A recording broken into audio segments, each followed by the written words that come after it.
par le pouvoir du crâne ancestral. Point Break ou Bad Boys 2? Attrape le chat!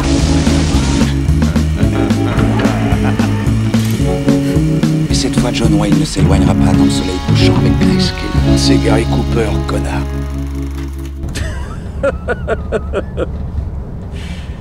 Je déconne.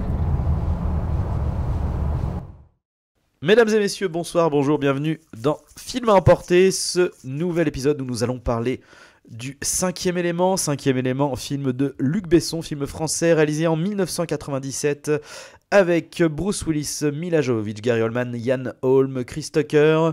Tous les 5000 ans, il y a un alignement des planètes qui fait apparaître dans la galaxie une entité qui s'appelle le mal, donc qui représente le mal absolu et qui vient détruire toute forme de vie. Et le seul moyen de lutter contre ce mal, c'est de réunir 5 éléments. En l'an 2263, cet alignement va avoir lieu. Et nous allons suivre les aventures de Korben Dallas, qui va être confronté à Lilou, qui se trouve être le 5e élément. Et ils vont devoir du coup récupérer les autres éléments pour sauver le monde. C'est donc un film de science-fiction et bon, je crois qu'on l'avait plus ou moins compris. On l'avait, oui. Ah ben ça aurait pu être un peu fantastique, voilà. D'une histoire vraie. Voilà, space opéra, inspiré d'une histoire vraie, oui, bien sûr. Je vais commencer par te demander ton avis, Arnaud, sur ce film. Oh bah mon avis, comment te dire. Moi j'ai l'impression d'être le grain de sable qui aurait un peu la mécanique, quoi, parce que j'ai jamais été fan de ce film. Alors de façon plus grossièrement de l'offre de Besson en elle-même, à 2-3 exceptions, on va en parler. Mais alors ce film particulièrement, moi je trouve que... Alors déjà c'est un problème que j'ai d'écriture et de choix scénaristique. Je ne sais pas dans quelle direction ce film veut aller, qu'est-ce qu'il nous raconte exactement au final, parce que est-ce qu'on est dans un truc un peu pulp, presque des personnages de comics, par exemple de manga, pardon, mais c'est un côté pop comédie coloré, cartoonesque presque, c'est un peu le but affiché, et en même temps il va vouloir, notamment dans les relations avec les personnages, entre personnages notamment de Dallas, joué par donc Bruce Willis et Lilou, par notre grand ami Mila Jovovich, l'actrice qui ne joue pas du tout sur cocaïne. Il va essayer de nous créer des moments un peu plus, on va dire, de poésie, d'humanité, quelque chose de l'ordre du rationnel, de plus premier degré, presque dramatique par moments. Et en fait, alors, il donne une espèce de dimension à la fois où on ne sait pas s'il veut faire une comédie potache ou quelque chose d'un peu plus ambitieux sur le point de vue de la science-fiction. Et c'est en fait ça le problème que j'ai avec le film, c'est toujours le cul entre deux chaises. Alors les choix scénaristiques, je trouve qu'il étire des scènes qui ne doivent pas du tout être étirées, et en même temps celles qui sont importantes, des fois il les raccourcit, il les passe en biais, donc ça donne un espèce de truc rythmique au film très bizarre, c'est très particulier. Et en plus de ça, c'est une histoire aussi de sensibilité sûrement, mais je trouve aussi que artistiquement, visuellement parlant, autant si le début du film se tient plutôt bien, la présentation de l'univers futuriste, notamment tout ce qui tourne autour du personnage de Bruce Willis au début, quand on le découvre, un peu son mode de vie, tout ça, je trouve que il y a des trucs super dedans. Et puis alors, des fois, tu as l'impression dans un cosplay, dans un espèce d'opéra. D'ailleurs l'opéra, maître mot du film, on va en parler aussi, parce que c'est pareil, c'est un choix que j'ai besoin de débattre dessus, et je trouve c'est un espèce... Faut qu'on en parle. Alors c'est vendu comme un soap opéra, un espèce de truc space opéra, mais space opéra, mais version pulp, tu vois, pop, oui. Tu vois. Ah bah c'est sûr. Mais c'est Jean-Paul Gaultier qui assure du coup les costumes du film, plus ou moins la charte, la ligne artistique du film. En fait, ils font une espèce de correspondance visuelle entre les costumes et un peu l'univers qui est autour, donc tu vois, très coloré, très over the pop. Et en fait, j'y crois pas, quoi. Ça me sort toujours du film. J'ai l'impression de voir des pantins de carnaval. Puis en plus, qu'ils le jouent de façon évidemment de coup de 3e degré de tous, tu vois. Alors des acteurs plus que d'autres, on va en parler. Mais du coup, il y a une espèce de presque de cynisme, de distance. Enfin, ça me met en distance avec le film, quoi. Et alors, je parle de 3e degré, le côté on joue la comédie à fond, sauf Ian Holm qui lui le joue comme une tragédie shakespearienne. Alors du coup, c'est pareil, en différence de ton, t'es là, quoi, ça se pose ici. Donc pour l'instant, c'est vraiment un film, je suis jamais rentré dedans. Vraiment, j'ai jamais réussi à comprendre l'engouement en France. Hein. Je parle en France, le film a été un succès en France, il a fait plus de il a fait 52 millions d'entrées dans le monde. 3 Césars. Voilà, mais 3 Césars en France, Meilleur un gros succès réalisateur, populaire. Genre, c'est un des films produits, un film français le plus cher aussi, il faut le dire, à l'époque où c'est sorti, c'était quand même le budget c'était 75 millions.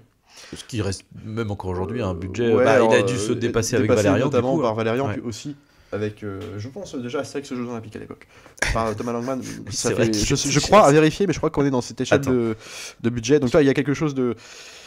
Il y avait tout pour faire un film, notamment avec la carrière passée de Luc Besson à ce moment-là. Moi, il sortait quand même de Besson, un film aux États-Unis, mais qui était quand même un succès qui a une estime un peu plus internationale. Il y avait quelque chose, là on s'est dit, il y a les moyens, on lui donne les moyens de faire un truc avec une équipe française, technique française, que son but affiché étant de prendre en fait un cast technique vraiment composé en grande majorité de techniciens français.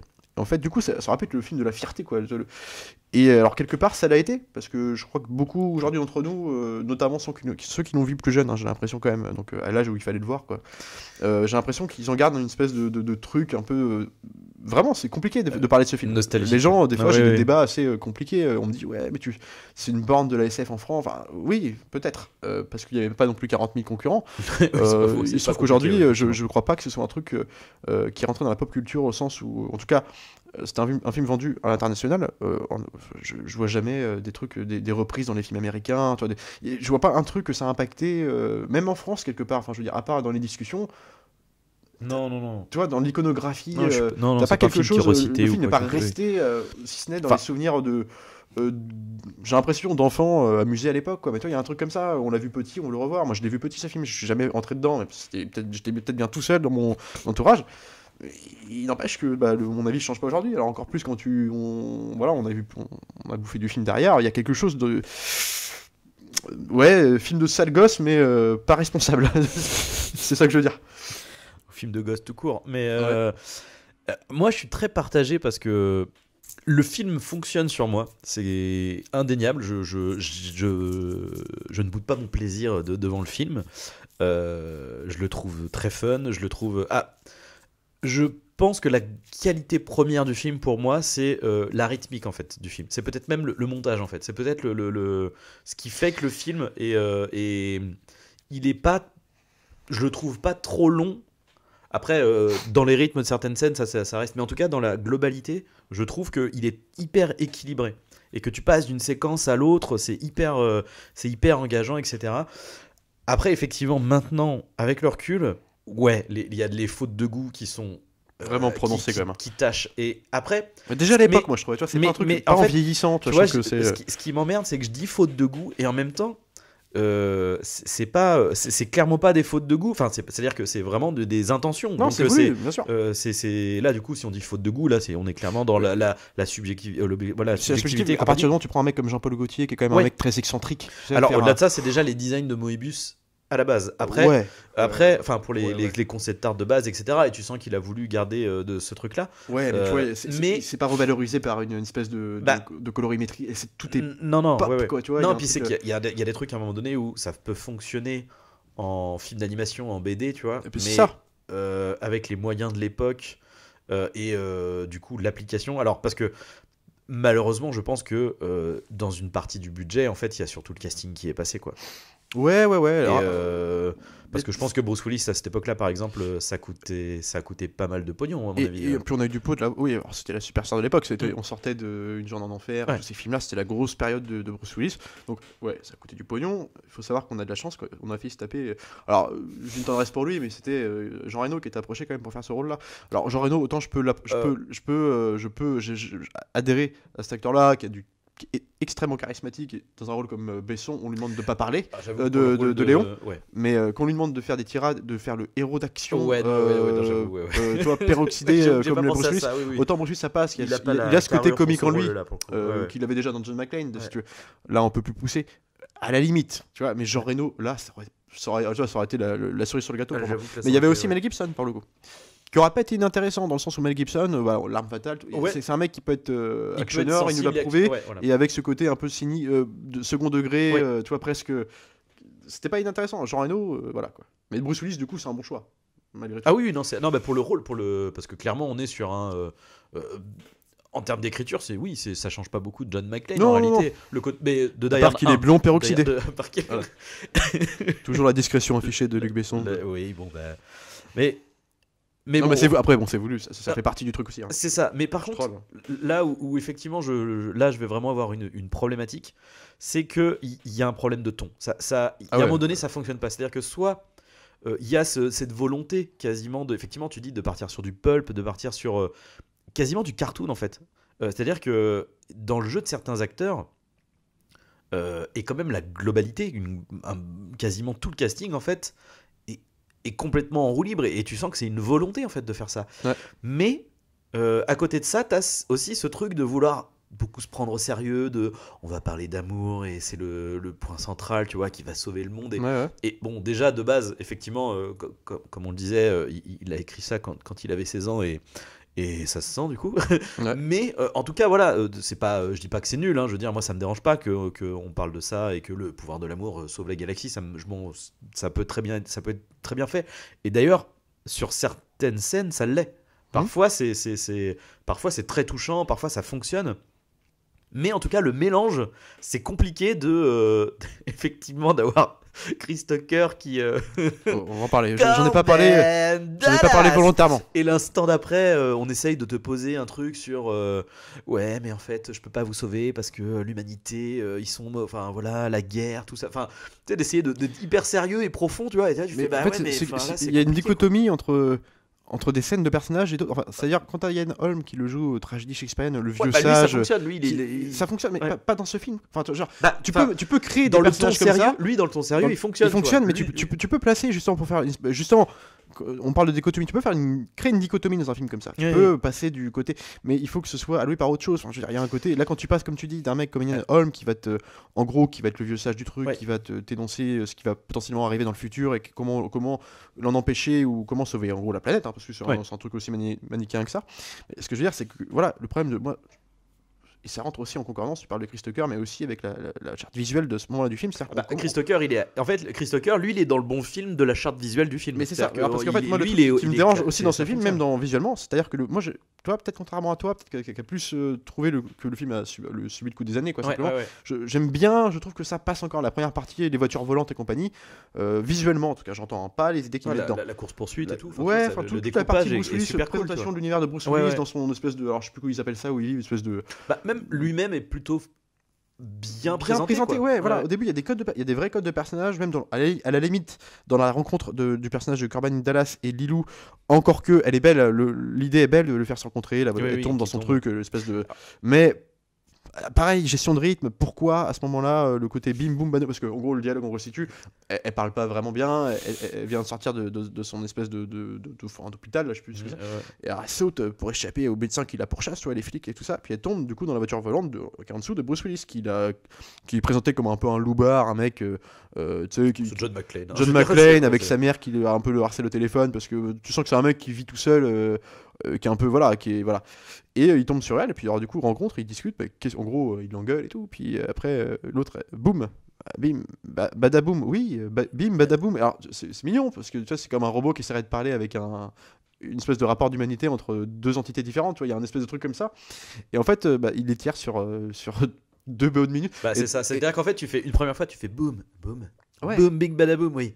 Big badaboum, boum, Et ça- boum, c'est big le badaboum. syndrome, Ouais, bon, c'est bon, passons à autre chose. On trouvera dans Star Wars 8 avec Oscar Isaac qui est dans son vaisseau à parler au commandant, enfin tu sais, par espèce de mur interposé, tu sais, quand il s'apprête à prendre d'assaut le truc au tout Ah début. putain, la vache, ouais. C'est la même scène, Ah là et là en fait, là là. ça te ruine un moment, Ah ouais, la blague qui dure. Ah, et c'est oui, pas une question oui, de mettre de l'humour, c'est une question de le doser, de le placer, doser, c'est un peu. ouais. Tu vois, et justement pour en arriver à Chris Tucker, c'est que tu vois, Chris Tucker c'est pareil, à partir du moment où son personnage arrive, qui est un personnage qui. Moi je suis pour un personnage comme ça, à la limite qu'il soit dans la déconnade comme ça, qu'il soit excentrique, ça fait un personnage marquant dans un univers pop, un peu comme ça, ça peut être rigolo. Mais à partir du moment où le personnage arrive, l'histoire s'arrête. C'est-à-dire que pendant une demi-heure, c'est son sketch. un one-man show. Oui. Alors, je veux bien, et que dedans ils te mettent des plans séquences, enfin, faux plans séquences, je sais pas, t'as des espèces de petits moments, je dis plans séquences parce que c'est les plans de caméra qui le suit dans un couloir au début, où tu le vois, il se présente, le personnage est présenté par ce qu'il raconte à ses impresarios, enfin, du coup, à son équipe, parce que je sais plus son métier, ce qu'il fait, c'est un espèce d'organisateur de soirée à la radio, donc il y a des mecs, des journalistes qui le suivent, qui prennent des notes et tout ça. il te fait un plan séquence où tu le vois marcher devant, c'est un one man show quoi. Alors c'est rigolo, mais ça fait pas un film quoi. Moi j'avais l'impression de toute la partie avec lui, j'avais l'impression de voir ce qu'il allait refaire plus tard avec Rihanna dans Valérian. Dans Valérian, la scène Ouais. de espèce de striptease, mais Ouais. étendue sur 20 minutes quoi. C'est pareil, c'est une pause dans le scénar. Ou alors À la évidemment, rigueur, je trouve que dans Valérian, c'est plus justifié parce que comment dire, ça te donne une note sur le personnage. Je sais pas comment dire. Tu vois, ouais, bien sûr. Peut-être. Mais enfin, ce que je veux dire, c'est qu'il n'empêche que. Mais c'est pareil dans Valérian, il allait te faire de l'émotion derrière avec ce personnage-là qui mourait. Alors que c'était. Oui, c'est ça. Bah, c'est ça que je veux dire. On est dans c'est ces qu'en mêmes fait, trucs-là en fait. c'est, C'est pas l'un et l'autre. Tu vois, c'est Oui. l'un ou l'autre, mais pas les deux. Mais pas les. Et là, donc moi, quand j'étais petit, je rigolais. Si tu vois, sans aimer trop le film, je rigolais avec mes soeurs en Oui. regardant ce moment parce qu'il était marrant. Bah, il est très. Puis il est dans le cabotinage à fond, mais c'est un vrai mec de one man show, donc Oui. pour le coup ça marche. Mais à côté de ça, juste c'est plus un film quoi, que Oui. je regarde.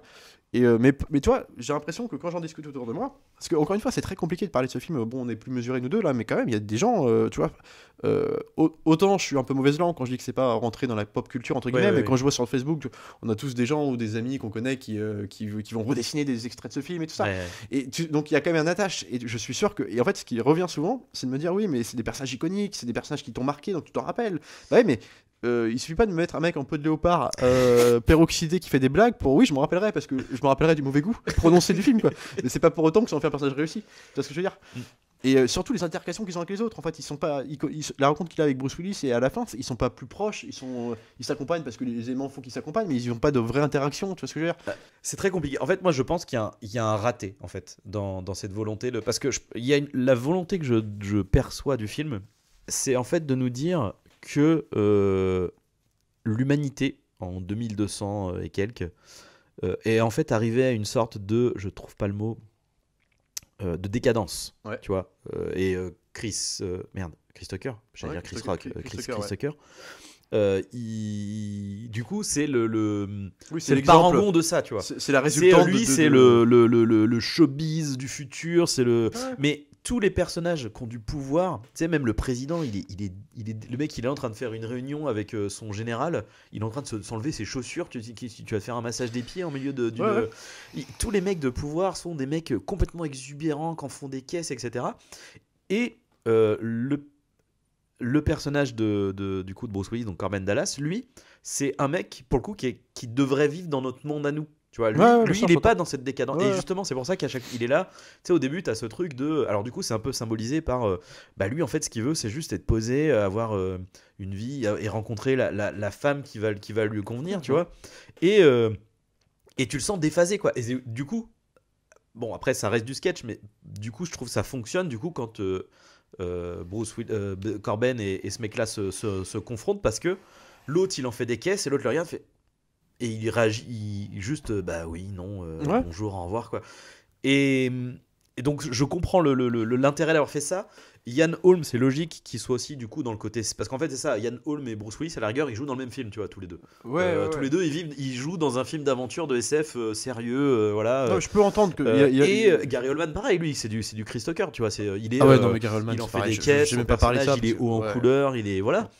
Donc, je comprends ce truc-là, et du coup, le raté pour moi, ça va être Mila Jovovich, en fait. Parce que Mila Jovovich. Non, mais ça pourrait être une c'est sorte pas, de. c'est pas une bonne actrice. Non, mais c'est juste, elle ne joue pas bien, et son personnage, du coup, il est ridicule, il devient ridicule comme les autres, Ouais. alors qu'il devrait être, du coup, aussi. En fait, Mila Jovovich devrait être dans le même film que Ian Holm et Bruce Willis pour que le ton global du film fonctionne. C'est ça. Et c'est Et pas comme le cas. ils essayent des fois, entre deux moments de farce qui sont Ouais. constants dans le film, de te créer des petits rapports émotionnels entre le personnage de Corbin Dallas et justement Lilou, par le fait qu'il a eu peur de la perdre, simplement, sans se le dire, mais tu sais, de toute façon, c'est touchant, ça peut marcher, mais c'est pas des scènes.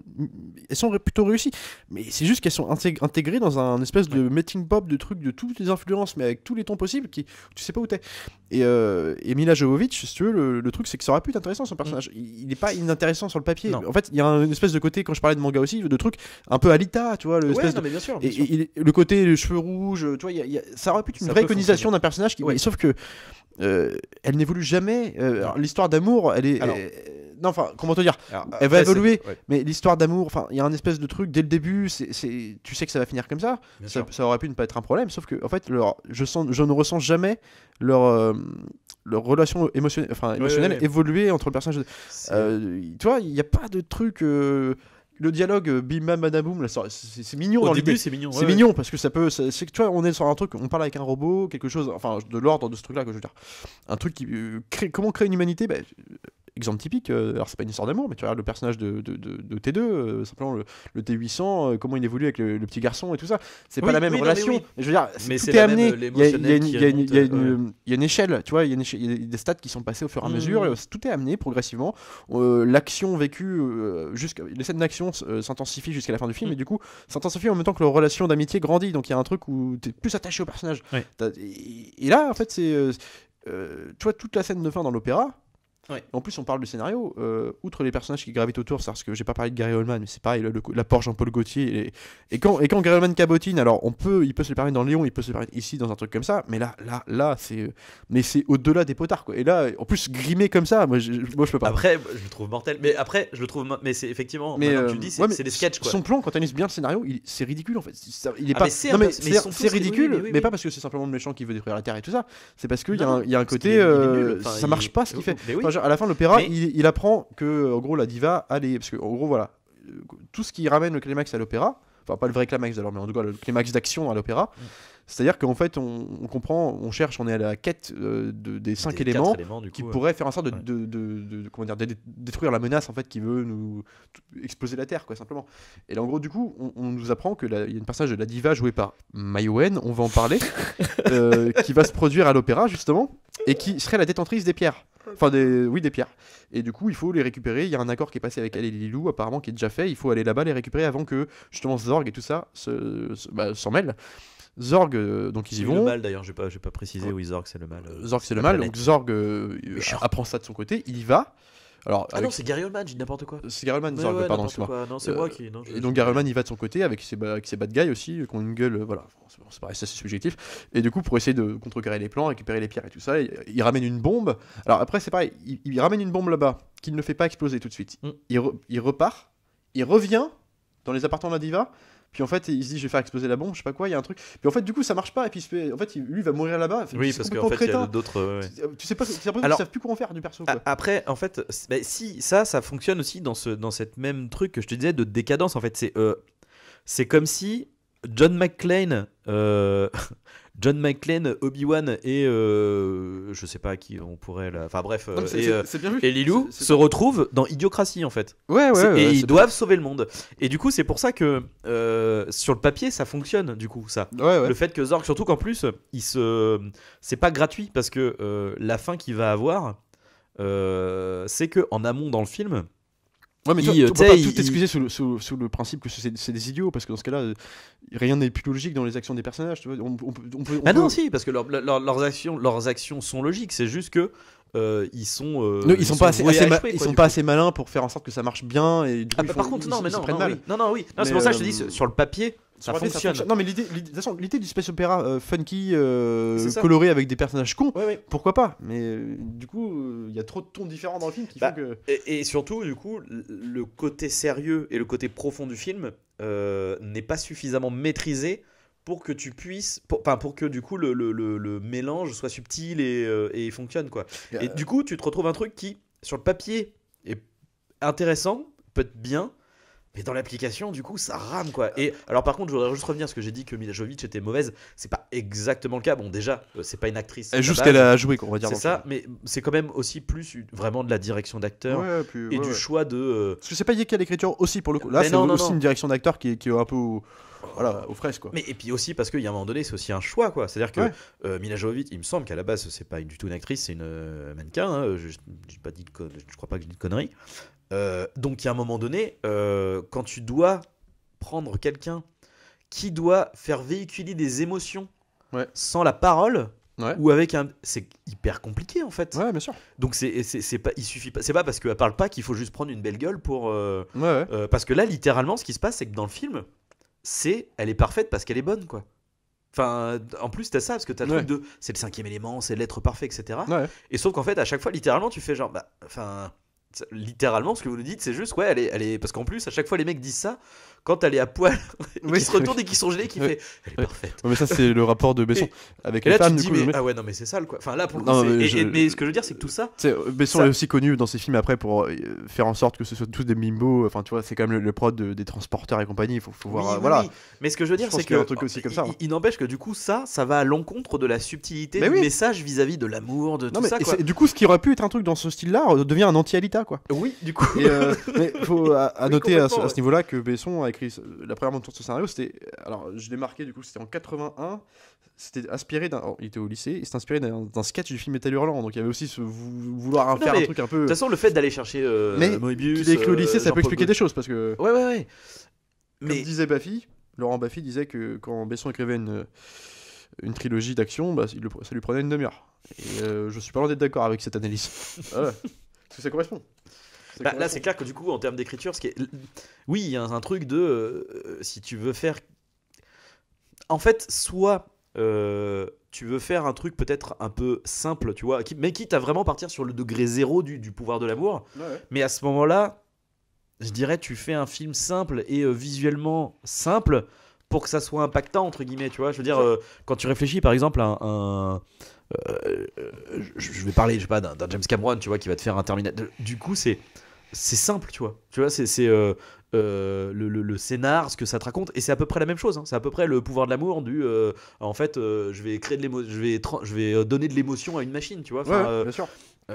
et du coup, bah, ça fonctionne parce que du coup, vu que tout est simple, tu peux te permettre du coup à côté de mettre les potards.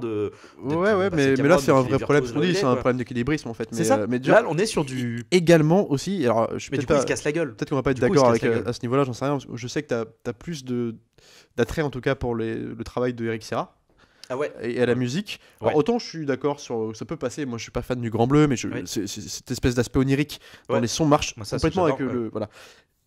Et là, alors autant il y a des musiques bien, je dis pas qu'elles sont mauvaises dans le film, c'est vrai, des fois elles sont mises sur sur des extraits qui juste n'ont rien à voir. En fait, des fois il te met un espèce de truc onirique sur un truc qui est un peu funky, bizarre là. Alors du coup, je sais pas du tout où il va en venir. Et puis des fois un peu truc funky sur un moment où en fait qui nécessite pas forcément dans un dialogue. Alors je sais pas si t'as remarqué ça. J'aurais pu te dire exactement parce que j'ai pas trop les thèmes en tête, mais j'ai marqué ça à la vision du film. Je suis attends, qu'est-ce que tu vois, il y a des moments. Où c'est rythmé par un tempo assez rythmé, enfin tu vois, genre ça Ouais, espèce de mais percussion sur un moment de encore dialogue, Une fois, qui- encore une fois, c'est un truc d'équilibrage, c'est-à-dire que ça. euh, Elles sont pas mal hein, les sur le musiques, mais c'est principe, sur le juste mal, principe, faire du décalage sur certaines scènes, c'est pas inintéressant. J'avoue que là, j'ai pas exactement. Bah si, le décalage, l'exemple le plus parlant, c'est le morceau de rail pendant la course poursuite. Mais par exemple. Mais bah ça. Mais à la limite, pourquoi Moi, pas je parce que trouve que ça là, on fonctionne. est dans une espèce de poursuite un peu comique Ouais. aussi, toi, il y a un truc Ouais, de. ouais, je trouve. Et de puis au-delà de ça, quiproquo, c'est qu'il y a une volonté aussi du côté un peu à la Star Wars, tu sais, le futur multiculturel des races d'aliens, des Ouais, styles alors, différents, etc. ouais, Non, c'est mais pareil. juste pour finir, tu vois, avec Ouais. le côté, tu sais, c'est New York, etc. T'as l'autre qui va manger le restaurant chinois, donc tu vois. Ouais. Donc du coup, tu as ce truc de on est dans un monde où tout ça est mélangé, et donc je trouve ça intéressant d'avoir une musique du coup qui fasse Moyen-Orient au milieu, aller du rail sur une course poursuite. Mais le truc, c'est que c'est pas tenu en fait. C'est-à-dire Ouais. que tu fais ça sur tout le film, ok, mais là c'est une touche à un moment donné, et effectivement je me dis avec le recul, ouais en fait, fin 90 c'était du coup le moment où Raled, Foudel, enfin les Ouais. 2-3 soleils, tu vois, c'était à la mode, et du coup tu te dis ah merde, est-ce qu'il l'a pas fait pour Et- ça et- en fait, et là t'as du ça coup merde ça pue. Pour des gros climax, tu sais, des scènes Ouais. importantes dans le film, même d'action comique, mais en tout cas importantes dans on va dire dans la narration du film. Puis d'un coup, tu vas avoir un espèce de truc drama, tu sais. C'est un melting pot bizarre. Et à rappeler quand même, Eric Serra, il a sorti donc l'album de cette BO là, donc Ouais. 97, 98, je sais plus. En tout cas, son album avec toutes les bandes enfin toutes les musiques de ses compositions pour Ouais. ce film, c'est quand même vendu à 750 000 exemplaires. Ouais. Donc à l'époque, il n'y avait pas aujourd'hui tout ce qui était aujourd'hui téléchargement et compagnie, mais c'était quand même un énorme. Ça a quand même, tu vois, été un énorme truc. En tout cas, en France. Ouais. Parce qu'en France, pareil, ça a été bien reçu, quoique pas tellement en fait. Hein, on regardait tout à l'heure pour le podcast là. Bah, en fait, succès. Bah, Mais en tout cas, public. plutôt bien reçu par la presse, parce que c'était encore une époque où il avait les faveurs de la presse. Il n'était pas encore dans toutes ses productions Ouais, derrière. ouais, ouais. Donc plutôt bien reçu quand même, mais moyennement en fait à l'international malgré tout. Il Ah a oui, été à l'international. Ah bah nominé, oui, je non, crois c'est- que- non, mais c'est en France surtout. en ça a France surtout, fonctionné, ouais. il a été nominé de manière générale. Bah, il a quand même fait. Alors, problématique de Weinstein aussi. Il a fait derrière. Alors, je sais plus si 263 c'est sur ce millions de film-là dollars ou- dans le monde entier, recette finale du Ouais. film. Donc c'est quand même un petit succès pour un film qui était à 75 millions. Mais tu vois, c'est pas stratosphérique même Non, pour non, l'époque. non, non, oui, Je veux dire, Bruce Willis quand même, tu vois, on sortait d'un truc. Donc voilà, mais encore une fois, aujourd'hui aux États-Unis, ce film-là, j'ai l'impression que tu vois, ça n'a pas marqué son époque, quoi. Bah, c'est-à-dire que, je veux dire, entre Star Trek et Star Wars, c'est sûr que t'as le 5e élément. Non, bien sûr, Autant non, tu mais dis, je dirais même années 90, tu vois. autant effectivement les Américains doivent dire, effectivement pour un film français c'est pas mal. Non, mais parce qu'on se plaignait souvent À gros budget, je veux de dire. pas avoir de space opéra. Bon, c'est vrai qu'à cette époque-là, t'avais quand même l'Event Horizon, t'avais tous ces films-là qui sortaient, mais qui Ouais. étaient dans un autre genre, mais qui étaient moins axés grand public. Mais Ouais, c'est vrai alors, que, pour le coup, alors Event Horizon, que je préfère. hein, mais c'est- oui, c'est- non, mais ce que je veux dire, c'est que il y a quand même moins d'ambition Non, dans mais, Event non, mais Horizon. c'est tu ça que je veux vois. dire, c'est que Ouais. c'était pas promu à des films vendus au grand Non. public. Donc tu vois, Ouais. la concurrence, s'il devait y avoir une concurrence, dans ce film même space opéra, c'est même pas un space opéra, en Bah fait, non, c'est c'est pour ça. ouais. En fait, t'avais rien, en fait, Bah non. simplement. Donc tu vois, ça aurait Bah, dû c'est Star Wars, être quoi, donc, transposé, je veux faire un dire, truc. Mais en fait, comme tout est, on veut faire une farce. Tout est nivelé par le bas, alors pas forcément des fois au bon sens du terme. Oui, mais oui, non, mais mais oui. il sacrifie lui-même ses propres ambitions. Mais c'est ça en fait. Et en C'est- fait, ça donne un truc. C'est de toute façon, il y a un moment donné, ça c'est un truc, mais même aujourd'hui, hein, moi de toute façon j'ai énormément de mal avec les films qui essayent de marier les tons sérieux et comiques. Et il y a un moment je donné, suis d'accord avec ça. c'est quelque chose. En fait, peut-être si tu vois, peut-être qu'SOS Fantôme c'est le seul, et encore c'est plus comédie que Ouais, film ouais. sérieux, mais là je trouve que C'est un niveau d'écriture. c'est ça, Ça. là ça marche. Mais tu vois, par exemple, je pense à bon, bah forcément, l'exemple le plus parlant que je vais avoir, ça va être. Ouais, mais ça fait chier. Non, bah alors, je vais parler de Taika Waititi sans citer le. Thor Ragnarok. Sans le citer celui-là, Ouais. je vais éviter. Mais bon, c'est le même problème pour Thor Ragnarok. Hein. Jojo Rabbit, qui est du coup le côté film fun à base de un petit garçon, son ami imaginaire, c'est Hitler qui mange des licornes et qui fait des vannes horribles parce que c'est Hitler, mais en même temps il fait des vannes donc c'est rigolo. Et le côté, bah ouais, mais bon, c'est quand même. Ah merde, attends, oui, c'est des juifs du coup pendant l'Allemagne nazie et tout ça, quoi. Donc là, sur le terme, en termes de jonglage de ton, on est sur pareil de l'équilibrage, l'équilibriste. Ouais. Et le truc, c'est que il y a un moment donné, quand on t'a mis Sam Rockwell avec un tutu rose qui te fait des vannes, bah, le moment où il y a quelque chose de tragique, littéralement tragique qui arrive, bah, ça marche pas, quoi. C'est-à-dire Ouais, que ouais. t'étais en mode potache, etc. Les personnages sont bien construits, mais en fait, ça nique les enjeux, en fait.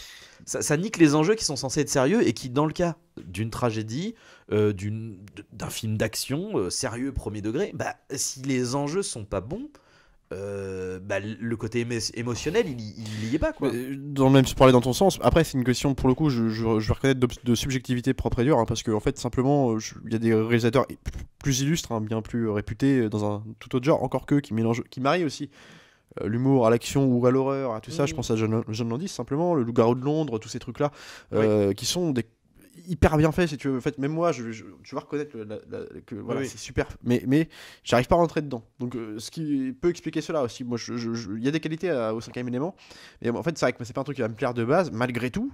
Et les qualités qui sont la rythme, comme tu dis, la rythmique, et encore que dans la première heure, moi j'aime plutôt bien, on va dire, la première heure. Je trouve qu'elle est plus tenue que. De toute façon, à partir du moment où ils sont à l'opéra, c'est toute la dernière partie du film, la grosse partie du film, donc on est presque sur la moitié, la milieu. C'est là, moi, je laisse vraiment tomber, même si j'étais pas à fond avant, mais Oui. avant ça va, parce qu'il y a des codes. Encore une fois, même malgré les problèmes de ton, il y a des codes de personnages, de représentation. J'aime bien comment il présente Yann Holm, arrivé à une espèce de Sénat où tu vois, il est filmé que de dos. Ouais, tu sais, il y a ouais. un espèce, c'est des codes de personnages. Bruce Willis qui est avec sa grande clope, tu sais, alors on va en parler aussi de ça, mais qui est présenté comme un loupard tout de suite dans son truc, sa mère qui l'appelle, il sait pas se gérer lui-même, ou alors il se condamne lui-même à une vie sans. Le un personnage ancien est bien mercenaire. présenté, quoi. C'est bien Puis présenté. Le fait d'avoir pris Bruce Willis pour faire ce rôle-là, tout de suite, Voilà. son passif, son aura d'acteur et ses rôles les plus illustres, Bien en fait, du coup, se fusionnent, quoi, dans le film. Et Ça pioche, alors du coup pas toujours de la bonne façon, mais malgré tout ça pioche à plein de références, genre le personnage de Lilou qui est recréé, presque comme l'homme invisible de Paul Verhoeven, il y a un espèce de truc, Ouais, et c'est une espèce d'exosquelette en fait, mais que c'est du Terminator, donc t'as plein de ça pioche à Total Recall aussi pour un peu la vision dans l'univers que ça va créer. Je pense à la femme à 300 dans Total Recall. Alors ça allait bien plus loin dans Total Recall, on Bah, est bien parce que d'accord. c'était- C'était bon, le c'était sujet Roland, qu'il quoi. voulait aussi. Moi, ce qui va par contre me poser problème, malgré tout, dans cette partie-là, c'est toujours un problème lié à Besson et son écriture et sa vision. C'est-à-dire que là, on a un monde futuriste qu'on voulait tous voir avant. C'est-à-dire des voitures volantes, on nous a toujours dit, gamin, qu'on aurait des voitures, encore aujourd'hui, plus tard, on aura des voitures volantes qui vont arriver. Donc c'est tout ce qu'on voulait voir. Et c'est plutôt, visuellement, je trouve ça encore plutôt de la gueule, si tu veux. Parce qu'en plus, il te fait des espèces de plans d'action, la caméra qui tombe dans le décor. Ça marche plutôt bien. C'est plutôt bien spatialisé. J'ai pas un problème avec ça. Par contre, j'aime pas sa vision. Quand tu fais t'as envie, même si c'est une farce, tu nous présentes, t'as une vraie volonté de nous présenter un univers comme ça, futuriste. J'aime pas l'idée que les seules idées qu'il ait trouvées qui sont pas inintéressantes, mais il y a que ça. C'est qu'est-ce qui peut se passer dans le futur. On va péter un McDo parce que McDo ça plaît à tout le monde et tout le monde connaît. Puis alors le McDo du futur, alors McDo qui est en enseigne volante, tu fais ok, avec un nom de burger futuriste parce que et puis qu'est-ce qu'il y a d'autre? La cigarette, comment ce sera? Une cigarette évoluée, donc avec le filtre qui est plus petit qui est plus grand que ce que tu t'as fumé. Donc c'est rigolo à voir, mais t'as que ça en fait dans les propositions. Tu sais que et du coup je trouve, alors ça correspondrait à ce que tu me disais tout à l'heure à l'idée fantasque d'un futur qui n'a pas évolué et qui n'a tiré parti en fait, qui est plus parti en décadence dans ce qu'il est pas, quoi. Voilà, il n'a tiré parti que de la grossièreté de ce monde en fait. Ouais. Pourquoi pas, mais sauf que comme il en tire rien de son discours là, il en fait rien d'autre vraiment derrière, si ce n'est nous ramener Chris Tucker, mais Chris Tucker qui se résume à son seul personnage en fait. En fait, le point d'apothéose et là où il est censé y avoir le cœur de tout ça, c'est justement vis-à-vis de ce comment dire, le retournement de situation entre guillemets. Il se fait au moment où Lilou en fait elle est en mode mais je suis pas sûr d'avoir. Est-ce que vous méritez qu'on vous sauve, quoi? Alors le truc c'est qu'ils ont et en fait là mais c'est posé sur la table. Bah oui, mais là pour le coup là c'est un problème d'écriture. C'est-à-dire que vu qu'ils ont limité ça à bah ouais, mais c'est parce que c'est la guerre, quoi, tu vois. Genre, enfin là, on est vraiment sur le degré de manichéisme, de binarité absolue. Et là, tu fais ah bah oui, non, enfin oui, c'est sûr, l'amour contre la guerre. Tu fais oui, enfin. Oui. Et le fait de, du coup, ça a écarté en fait, du coup, c'est que tu vois la lecture que j'en fais là avec ça n'est plus, ça en devient, je sais pas, je suis même pas sûr finalement que ce soit que cette lecture soit bonne en fait, tu vois, parce que par rapport à la décadence de la société qu'il essaye de nous présenter, etc. C'est que vu que du coup c'est résumé à finalement les humains c'est pas bien, ils font la guerre. Du coup, ce que j'ai dit avant, ça devient de la branlette intellectuelle gratuite, et du coup, ça résume le film à du coup une simple faute de goût sur tout le. Sur le papier, donc ça peut fonctionner. L'idée justement mais c'est mal à fagoter. C'est mal agencé. Il aurait fallu que soit il fallait que les histoires de guerre et compagnie ça soit mis en amont, et à la rigueur ils auraient pu le faire parce que t'as quand même toute l'histoire enfin la meuf elle est quand même pendant tout le film persécutée par les flics, etc. Enfin tu vois, donc elle est par les puissances l'objet traqué, voilà, donc elle pourrait, tu vois, vis-à-vis de ça raccorder ça à la violence humaine et la guerre, etc. et ensuite faire un lien avec la décadence et compagnie. Mais attends, je tiens juste à dire ce que je viens de dire, je réfléchis pour pas m'apporter les foudres. Quand je dis objet traqué, on parle de la Joïde, c'est parce que c'est un objet visuel. Non, mais elle a un rôle spécifique. Elle est objectifiée, je veux dire. Voilà, oui, c'est ça que j'ai. J'entends bien. Il faut que. Oui, non, t'inquiète. Ne t'en fais pas. Les femmes ne sont pas des objets.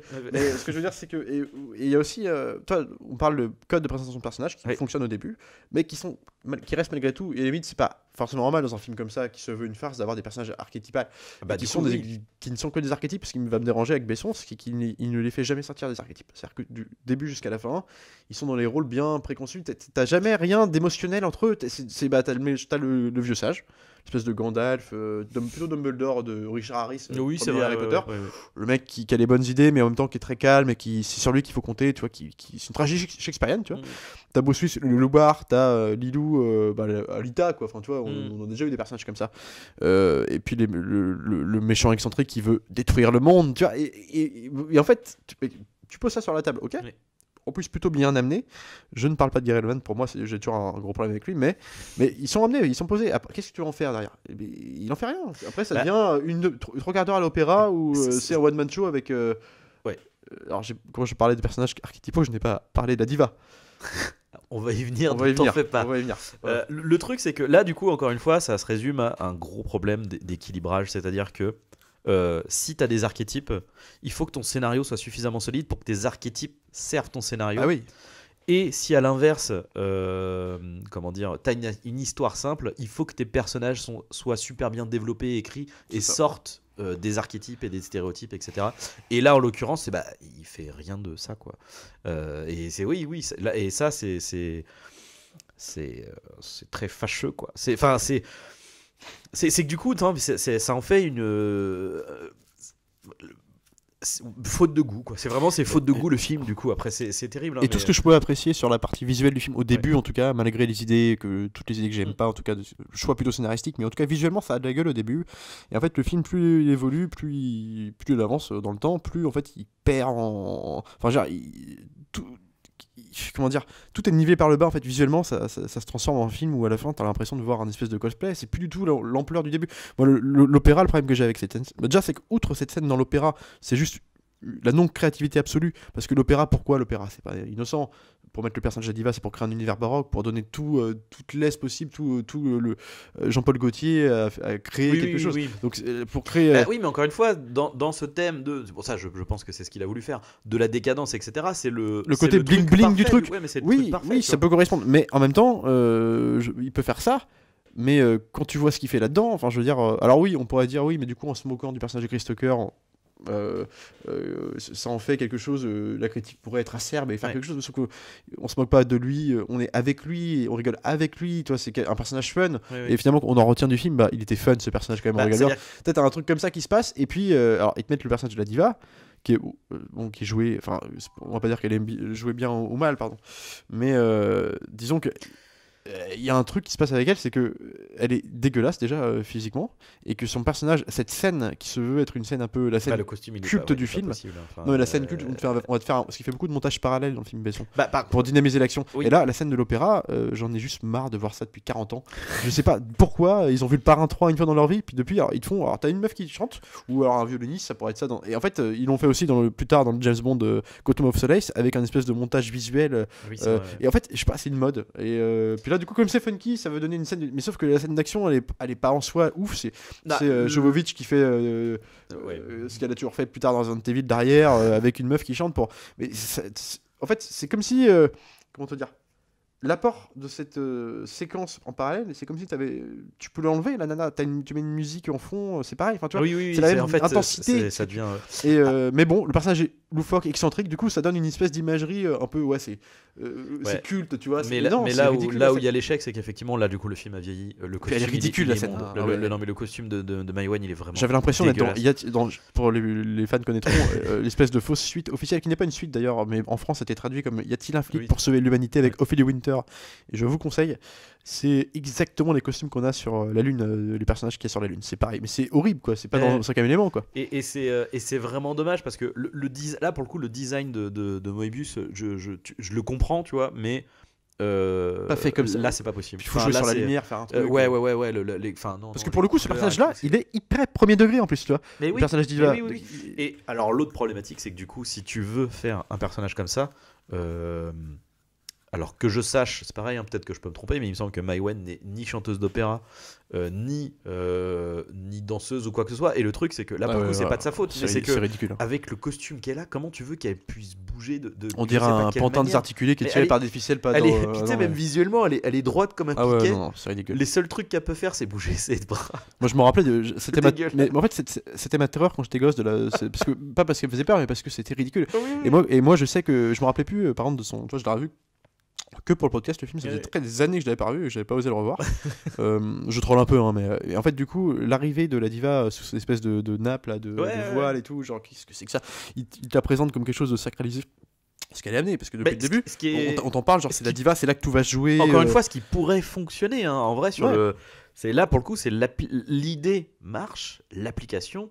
Parce que ce personnage représente un peu le personnage, le point de ralliement, que ce soit à la fois des méchants et des gentils, donc dans un endroit clos, qu'on va dire le climax du film. Tout nous amène à l'opéra, tout nous prépare à l'opéra, et ce personnage-là n'est là que pour être en fait, à part celle qui a les pierres léguées, il faut en faire quelque chose d'iconique, mais du coup c'est juste ridicule, il n'a aucun impact sur les autres. Encore une fois, sur le papier ça fonctionne, c'est-à-dire que c'est intéressant d'avoir ce côté, vu que bon, voilà, on est parti sur le pouvoir de l'amour, etc.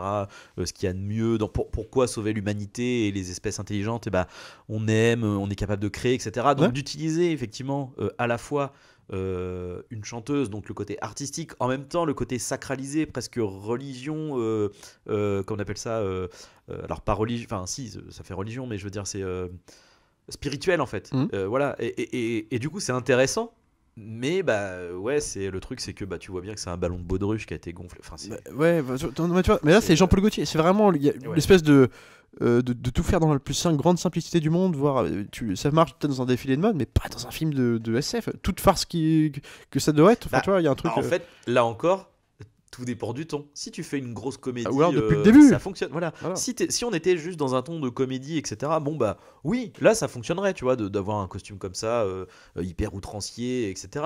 Mais si tu veux être subtil. Mais en fait, fonctionner, quoi. Un film qui a les mêmes problématiques quelque part, c'est de façon peut-être moins exacerbée parce que c'est moins une comédie, mais c'est Star Wars 8. On a la scène à l'opéra, du mauvais goût qui est implanté dans le film. On a les casino, les blagues au mauvais moment, dans les moments de entre guillemets émotionnels ou de tension. Oui. Pour peu qu'on adhère à ça, je trouve que c'est un peu plus ou moins le même genre de truc, quoi. C'est un problème d'équilibrage. Oui, pour l'équilibrage. Parce que encore une fois, visuellement, outre les mauvaises idées, les fautes de goût omniprésentes et compagnie, les plans de caméra, le montage, ça se tient. Ça suit, c'est plutôt. Même des fois, c'est plutôt. Tu vois, la scène de montage, même. Non, mais. Elle est, de l'opéra, elle fonctionne. Ouais, tu vois, mais il n'y a pas que là. Moi, ce que j'aime bien, c'est la scène. Par exemple, une scène toute conne au début, une espèce de. Je l'appelais l'étoile noire. C'est pas ça, bien sûr, mais tu sais, une espèce de menace en fait latente. Le mal qui débarque, qui est représenté comme une sorte de planète sombre, brumeuse, qui grandit dès qu'on l'attaque. Enfin, tu vois, qui est pas inintéressant comme idée, c'est plutôt ça a de la gueule. Et là, ce que j'aime bien, c'est qu'on va suivre en parallèle les équipes du général qui vont vouloir la détruire, en même temps le Sénat qui leur disent non, ne le faites pas parce que ça, en gros, il y a des conséquences. En même temps, t'as les bad guys. T'as un espèce de truc où tu suis. Et en fait, ce montage alterné te présente au début du film, donc te permet de te présenter donc la menace et en même temps toutes les coordinations qui vont devoir s'opposer à la menace par strates différents, par Sénat, que ce soit les militaires, que ce soit les bad guys.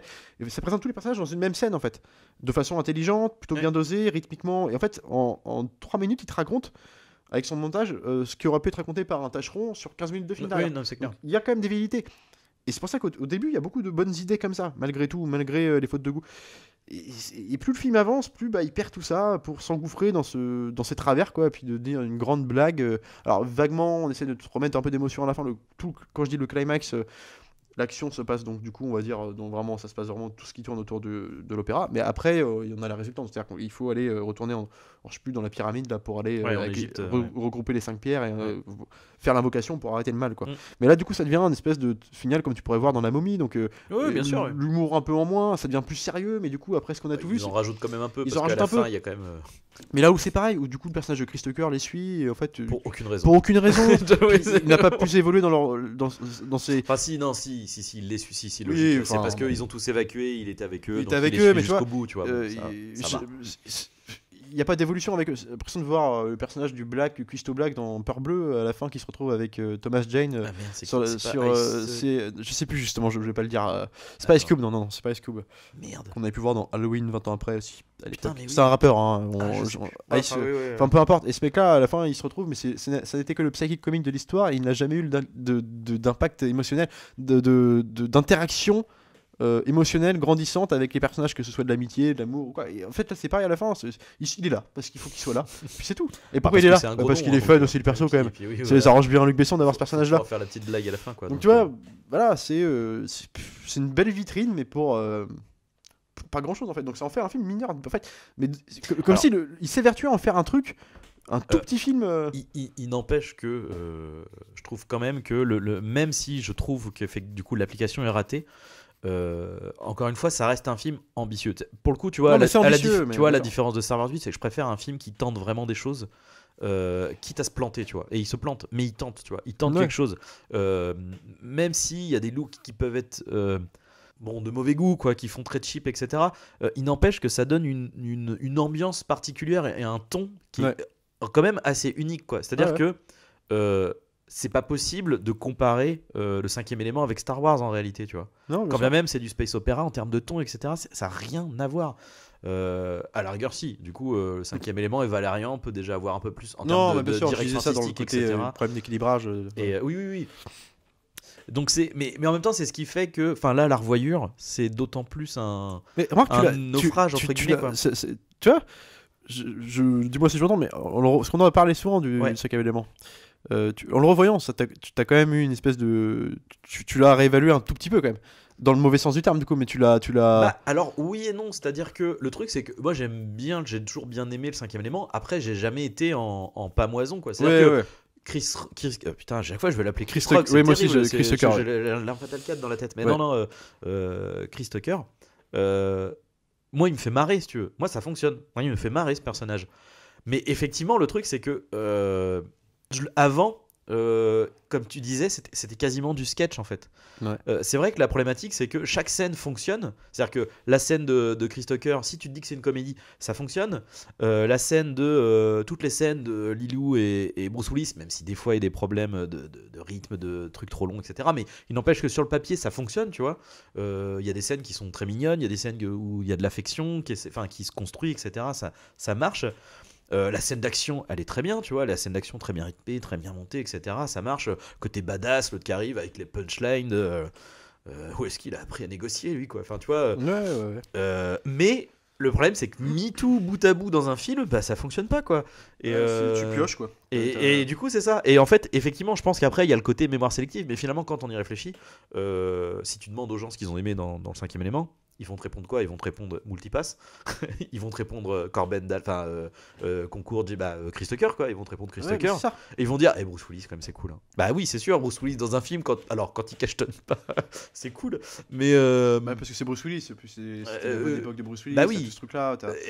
Mais effectivement, le truc, c'est que mis bout à bout, c'est pas hyper homogène, quoi. Non, c'est un espèce de gros machin avec plein de trucs dedans. Tu prends ce que tu veux prendre dedans. Ouais. Et puis voilà. Mais du coup, ça, c'est pas assez tenu pour en faire un film, une borne de la SF que ça aurait pu. Par contre, ça devient pas un monument de la SF. Voilà, mais qui était quand même vendu. Le projet était quand même vendu comme ça. Il y avait quand même, tu vois, tout l'attachement de Besson à regrouper toute une équipe française.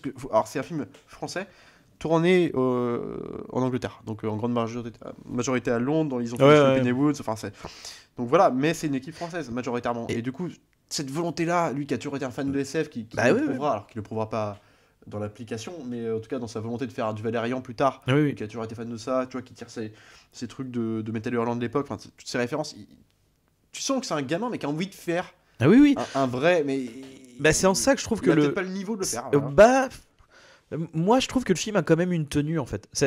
Il y a des problèmes. C'est compliqué. Après, ça a plus de tenue que 3/4 des films de SF encore aujourd'hui français. C'est-à-dire que. Après, tu me diras, il a les moyens pour. Donc, comme je dis, il s'est filmé, ce mec. C'est plus que ce qu'il raconte, ses visions, moi, qui me dérange. Il aurait peut-être besoin que. Mais pourtant, il est pas tout seul sur le scénario. Il y a aussi un autre scénariste. Mais je crois que c'est même pas scénariste. En fait, du coup, il avait son monture de l'époque. Et puis, il y a un scénariste qui l'a retravaillé avec lui. Mais il y a un scénariste qui est là. Que j'ai pas le nom d'ailleurs. Bon, ceci dit, Parker, je crois, truc Kamen, j'ai perdu son. Je sais plus la vérité. Bon, après, effectivement, il a pas que des, il a pas que des chefs-d'œuvre, hein, ce mec-là. Je veux dire, de toute façon, il a fait quoi? Il a fait les transports. Il a fait beaucoup de films de l'écurie Besson en scénario, donc c'est effectivement. Peut-être que il a plus. Mark Kamen. Robert Mark Kamen. Donc Karate Kid 1, 2, 3, L'Arme Fatale 3. On a quoi? On a l'Associé du Diable, Transporteur, Baiser Mortel du Dragon. Donc ça, c'est l'écurie Taken, donc l'écurie EuropaCorp, quoi. Donc oui, ceci dit, la problématique, c'est que pour que ça fonctionne, il faut déjà que de base il y ait une maîtrise dans le scénario déjà, et que derrière ça puisse être bien appliqué. Et après, mais bon, voilà, par contre, la décharge, non, du coup, pour la faute de Besson, problème de casting, quoi. Pour Mila Jovovich et même Mai Wen, je peux comprendre qu'il veut les prendre parce que Mila Jovovich, elle est mignonne, parce que Mai Wen, alors, elle a un visage reconnaissable et particulier, et l'utiliser pour un personnage comme ça, je comprends l'idée. Non, mais l'idée est intéressante. Mais l'application, encore une fois, est ratée, quoi. Et encore une fois, le truc, c'est que c'est bien beau d'avoir un physique particulier. Le truc, c'est que derrière, t'es acteur, surtout, il faut que tu joues, faut que tu bouges, faut que tu. Surtout pour un personnage socle comme ça du film, quoi. C'est quand même vers lui que tu tentes tous les enjeux. Je veux dire, t'en fais quelque chose, quoi. Et tu le fais pas disparaître au bout de 15 minutes de prestations insupportables dans le film. C'est vrai qu'en plus, pour te le faire dégager d'un coup, et puis enfin genre tu vois, il y a un côté syndrome Rihanna pour le coup dans Valérian, hein, qui non, tu sais, on te fait un bon 40 minutes quand même dans l'opéra, j'ai l'impression. Alors avec non, pour le personnage. pour le coup, même pas. Ça doit durer 15-20 minutes. Dans Ouais, le bah alors tu vois, c'est le montage qui mais fait c'est que. pas l'impression Mais que- le personnage pivot du film est expédié en 2 secondes. Donc en Ouais, fait, ouais. tu sais plus trop. Et puis ça devient après un vulgaire truc d'action avec des. Faut voir la tête des bad guys. Alors c'est subjectif, mais. Bah ouais, mais là ça fonctionne.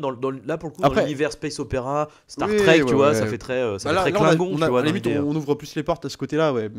Pourquoi pas, ouais. Mais tu vois, c'est. Ouais, ouais, moi, à partir de maintenant, je vais me faire que me répéter parce qu'en fait, c'est vraiment un problème de dosage, d'équilibrisme, de charte visuelle qui correspondent pas les unes avec les autres, de trucs. Tu vois, on passe d'un truc opéra, enfin, un espèce de huis clos. Bling bling, un espèce de pyramide d'Égypte limite, Ouais, tu ouais. vois, il y a un, tu sais pas. Mais après, alors si ceci dit, je pense que le film, s'il a marqué autant, c'est aussi justement le fait que le truc que malgré la qualité des films sur lequel il y a beaucoup de gens qui vont dire c'est bien, c'est pas bien, et effectivement la plupart du temps c'est pas foufou, n'empêche que Besson ça reste aujourd'hui en France un des seuls mecs qui a cette volonté de vouloir faire le côté grand enfant, en fait, il peut avoir son côté positif, tu vois. Et le fait de vouloir faire ça, de vouloir si faire c'est du bien- divertissement, si c'est bien dosé. grand enfant, Voilà. ça reste louable, quoi. Et je pense que c'est ce qui a marqué parce que il y a que lui en fait pour faire ça. Oui, non, puis C'est ça aussi. après, si je reste objectif et tout, il n'y en a pas 45 des films comme Ben non. 5ème élément. Ben non. Je sors même du domaine du space opéra, mais dans Ouais, le ouais. côté loufoque du truc. Non mais c'est ça. Donc c'est vrai que encore plus à l'époque où il est sorti. Donc il y a de toute façon cet apport là, Ouais. mais qui est trop léger. Et, que ouais. ce soit en termes de fabrication, que ce soit en termes d'écriture, c'est trop léger pour en faire quelque chose qui, je pense, est resté. Alors peut-être que je me trompe, peut-être que dans 20 ans on en reparlera. Moi j'ai l'impression que maintenant, tu vois, à part tous ceux qui ont la nostalgie de Non, gamin de je l'avoir pense vu, pas. Ouais, tu parlais non, des non. quadras de l'époque qui avaient déjà 25 ans à l'époque. J'ai l'impression que ça a marqué personne, quoi. Mais il y en a, je dis, il y en a, tu parles avec eux, de nos âges, ça va être un objet culturel Mais parce intouchable, que quoi. parce Mais- que c'est suffisamment parce que ça sort de l'ordinaire. Mais En ça fait. sort des sentiers battus pour un Ouais, projet c'est ça. français. Donc c'est ça. C'est ça. Mais je pense Alors, que ça même- ne tient qu'à ça. Hein. Alors, et aussi, il y a des trucs réussis dedans. Je dis pas Oui, que tout oui. est raté, mais. Mais ça tient. Non mais ça tient beaucoup à ça. Le Ça film tient- le film il y serait a- américain. Oui. Et voilà, j'allais dire, c'est en fait, il y a beaucoup pour un film français, ce qui est triste, ce qui est très triste. Mais Ouais. parce que à côté, moi je trouve personnellement dans la filmo de Besson, tu C'est vois, pas un de ses pires, Tu hein. prends par exemple, tu prends Léon. Je veux dire que ça soit pour un film américain, un film français, ce que tu veux. Quand tu vois Léon, tu te dis pas genre pour un film français c'est bien, tu te dis Non, non, puis c'est un bon Léon film, a quoi. ce truc d'universalité aussi dans l'histoire, c'est-à-dire que tout le monde peut se rattacher à Léon. Ouais, mais c'est. Genre que Mais là, plus, c'est encore un cette parti histoire pris, de. Là, c'est la simplicité. Il y ouais. a la simplicité et l'efficacité de sa mise Ouais. en scène qui fonctionne, quoi. Non, puis des rapports émotionnels, des rapports entre le personnage joué par comment il s'appelle, Nathalie Portman, et ça marche, c'est Ouais. amené, puis c'est pas, Bah, mais, genre, tu me diras, tout le film est construit sur juste Oui. cette relation. Donc comme il y a c'est- très mais- peu de mais dialogue en c'est plus, tu vois, efficace. tout le monde peut c'est une espèce de porte ouverte à tout le monde, Ouais. tout le public. Là, on est sur un parti pris plus de faire déjà du space opéra, tout le monde n'est pas le space opéra, Ouais, en ouais, plus loufoque, Ouais. avec des personnages archétypaux Ouais. ou en couleur. Évidemment que tout le monde va pas aimer le 5ème élément, et moi je suis aussi partie des gens pour qui curieux par le projet, mais qui en même temps n'est pas fan de ce genre d'univers, donc j'y vais peut-être aussi plus avec des pincettes, mais il n'empêche que voilà, enfin c'est très rare aujourd'hui de le voir cité dans des références de films de SF dans les années 90. T'as très peu de gens, alors peut-être plus pour des gens comme nous, un public plus lambda, mais je veux dire, c'est pas un film, tu vois, voilà, enfin, tu vois, tu ne cites pas des extraits du 5ème élément en référence, alors évidemment pas dans l'école de cinéma, mais pour apprendre la mise en scène, pour apprendre un truc, même si c'est pas mal filmé, mais je veux dire, C'est pas virtuose non plus. c'est ouais, très ouais. bien fait, comme un bon Jonathan Mostow, un bon technicien, Ouais, un ouais. bon mec, d'accord. Mais si c'est un beau emballage pour avoir un truc vide à l'intérieur, ou très mal Très mal amené, très mal amené, mal dosé, tout ça, bah ça fait quelque chose de bâtard, quoi. C'est un produit bâtard, ce film là, pour moi. Pour moi, je le vois comme ça, j'ai toujours vu comme ça m'a conforté à la revoyure. C'est pas un film déplaisant à voir, si tu veux. Moi je grince des dents parce que évidemment, moi qui suis très sensible au côté kitschoun du truc, même quand c'est voulu, j'arrive pas à me défaire le fait qu'ils m'ont tué Gary Oldman dedans. Moi j'arrive pas à accepter ça, quoi. Faut voir dans son bureau avec son espèce d'éléphant. Moi vraiment, tu vois, avec les moi, ça me yeux fait marrer. bleus Dumbo. Mais ça me fait marrer. Mais je comprends. surtout Mais, que cette scène-là, elle est hyper cartoon. Elle est hyper cartoon. Ouais, bah peut-être trop par rapport Et, du coup, oui, mais c'est ça, c'est qu'encore une fois, tu prends cette scène-là, tu la mettrais dans une comédie cartoon potache, ça serait super cool, tu vois. Mais là, bon, bah, là, tu fais. Bim badaboum, bim badaboum. Putain, enfin voilà, Voilà. Après, bon, on fera pas de changer la vie aux gens. Hein. Je suis sûr que plein de gens plein de gens. J'aimerais qu'on pourrait dire plein de gens, mais les quelques personnes qui nous écoutent auront ce réflexe de dire que je suis un enfoiré, parce que je suis sûr qu'il y a des gens qui l'aiment d'amour ce film. Je suis sûr. Quand je dis ça, dans les gens de notre génération, j'en suis sûr qu'il y en a plein. Et malgré tout, j'ai envie de leur dire. Ça parle surtout aux gens de notre génération, parce que nous, on avait 6-10 ans, tu vois, à l'époque. C'est ça, donc, c'est des films faits pour les enfants aussi. Ouais. Hein, voilà. Mais ce que je veux dire, c'est que il y a des faits objectifs aussi. Alors, ouais, j'allais dire fait pour les enfants. Bon, il y a quand même des trucs, les trucs un peu potages de ah non, à la fin on peut pas les montrer parce qu'ils sont en train de baiser en fait dans le truc. Oui, t'as des trucs oui, comme ça, mais tu pareil, fais genre, du coup, t'es dans un truc univers enfantin, oui. puis t'as adulte qui parle. Puis je crois qu'il n'y a pas que ça, il fait une autre référence sexuelle aussi à un moment, mais en mode plus. Ouais. Genre, il faut le voir. Enfin, genre, c'est. Ah ouais, non, mais moi, Chris Tucker, ouais, tu vois, tu peux faire ça, mais. En fait, ah mais oui, putain, mais j'ai oublié, mais oui, la réflexion. Bah oui, bien sûr, quand il y a une scène littéralement où il est en train de ken avec la meuf du vaisseau là, l'hôtesse de l'air là. Je sais plus ce qu'il se dit à ce moment-là, mais. Bah en plus oui, parce qu'il fait, parce qu'il est en train de lui faire un cuni. Ouais, c'est ça. Et puis oui, du coup, ça, l'autre en mode genre non mais c'est vraiment exceptionnel ce qu'on a entre nous là en ce moment. Mais ouais. Enfin tu sais c'est. Ouais. Et puis si t'as aussi quand il est en train de présenter, il fait un truc un peu à la dans. Je pense à Good Morning England, tu sais, quand t'as comment il s'appelle, tu sais, le mec qui.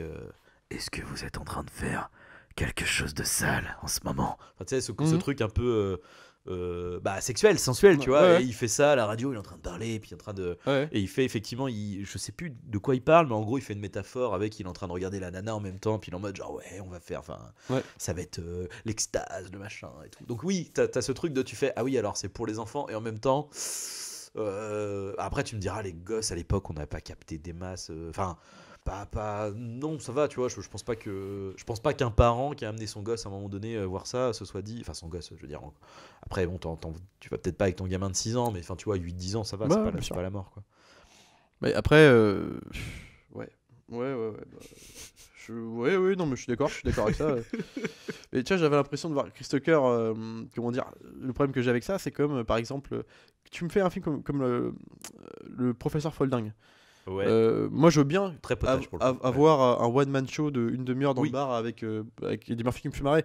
Moi je veux bien, c'est subjectif ça, mais parce que le film est vendu comme un one man show d'Eddie Murphy. Oui, mais c'est ça. Tout est lié à ça. Si tu me vends un film de SF au début qui était vendu comme un espèce de truc épique dans les bandes annonces, qu'en fait tu découvres c'est une farce, bon, ah oui pourquoi pas, mais du coup on me vend pas un one man show de Chris Tucker pendant 25 minutes, tu vois, même s'il me fait marrer encore une fois. La problématique c'est que c'est les deux. c'est les deux et par intermittence en fait. C'est ça. Donc voilà. Bon bah je dis moi je suis à bout de ce que je peux dire dessus. Hein, mais c'était notre avis sur ce film. N'hésitez pas d'ailleurs à nous donner le vôtre, à nous défoncer si vous n'êtes pas d'accord. Enfin encore ça va. Je considère pas que ça soit un mauvais film non plus. Mais enfin bref. Ce sera toujours intéressant d'en parler dans les commentaires. Exactement. Et si comme nous vous vous sentez en minorité face à votre ressenti sur le film, n'hésitez pas à nous en faire part. Abonnez-vous, partagez si vous avez aimé. Nous on se retrouve la prochaine fois fin décembre pour les fêtes de Noël et on va se retrouver pour Harry Potter 1 et 2 par Chris Columbus qu'on cherche à défendre malgré la meute. Voilà. Encore que oui non je veux dire non excusez-moi j'aime bien imaginer qu'il y a des ennemis partout. Donc sur ce, continuez de regarder des films, c'est important. Salut à tous, salut Arnaud. Salut Alex.